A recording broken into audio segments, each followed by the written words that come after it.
আজ বানাচ্ছি মটরশুঁটি দিয়ে দেশি মুরগির ঝোল। এর জন্য প্রথমে আমি নিয়ে নিচ্ছি আলুটাকে সেদ্ধ করে নিচ্ছি। আলুটা সেদ্ধ করে হলুদ লবণ মাখিয়ে ভেজে নিচ্ছি। তারপর বেরেস্তার জন্য নিয়ে নিচ্ছি পেঁয়াজ।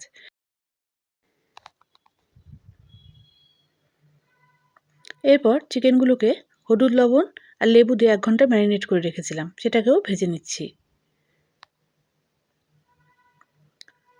এরপর ওই তেলের মধ্যে দিয়ে দিচ্ছি এলাচ, দারচিনি আর সাদা জিরে। এলাচ আর দারচিনিটাকে একটু থেতো করে দিয়েছি। তারপর ওর মধ্যে দিয়ে দিচ্ছি একটা তেজপাতা। তারপর এর মধ্যে 10-12 কোয়া রসুন দিয়ে দিচ্ছি। রসুনটাকেও আমি একটু থেতো করে দিয়েছি। রসুনটাকে লাল করে ভেজে নিতে হবে। রসুনটা ভাজা হয়ে গেলে এর মধ্যে দিয়ে দিচ্ছি একটা মিডিয়াম সাইজের পেঁয়াজ কুচি।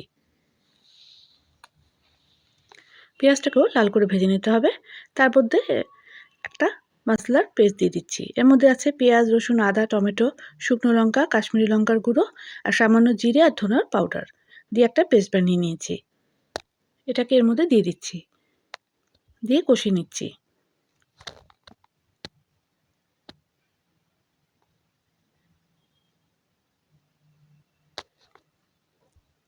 কষানোর সময় এতে দিয়ে দিচ্ছি স্বাদ মতো লবণ, দিয়ে দিচ্ছি হলুদের গুঁড়ো আর দিয়ে দেবো সামান্য চিনি। আপনারা ইচ্ছা করলে চিনিটা নাও দিতে পারেন। তারপর এটাকে কষিয়ে নিচ্ছি।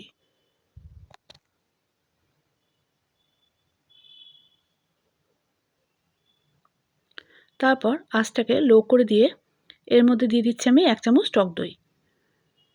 টক দইটাকে খুব ভালো করে এর সাথে মিশিয়ে দিচ্ছি।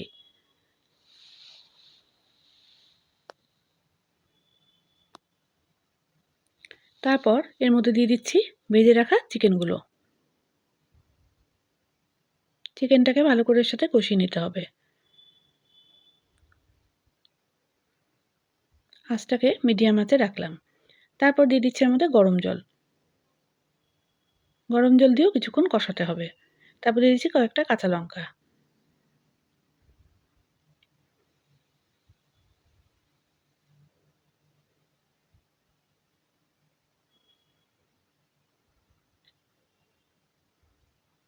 এরপর এতে দিয়ে দিচ্ছি মটরশুঁটি।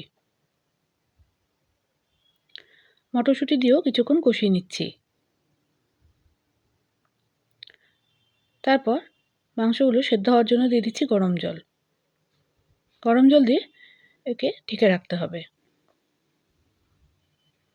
মাংসটা সেদ্ধ হয়ে গেলে তারপর এর মধ্যে দিয়ে দিচ্ছি এলাচ আর দারচিনির পেস্ট।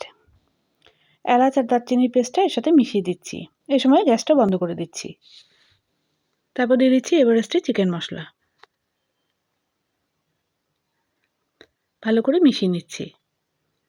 তারপর এর মধ্যে দিয়ে দিচ্ছি ভেজে রাখা সেদ্ধ করা আলুগুলো, দিয়েও ভালো করে মিশিয়ে দিচ্ছি এর সাথে। তারপর লাস্টে দিয়ে দেবো বেরেস্তা।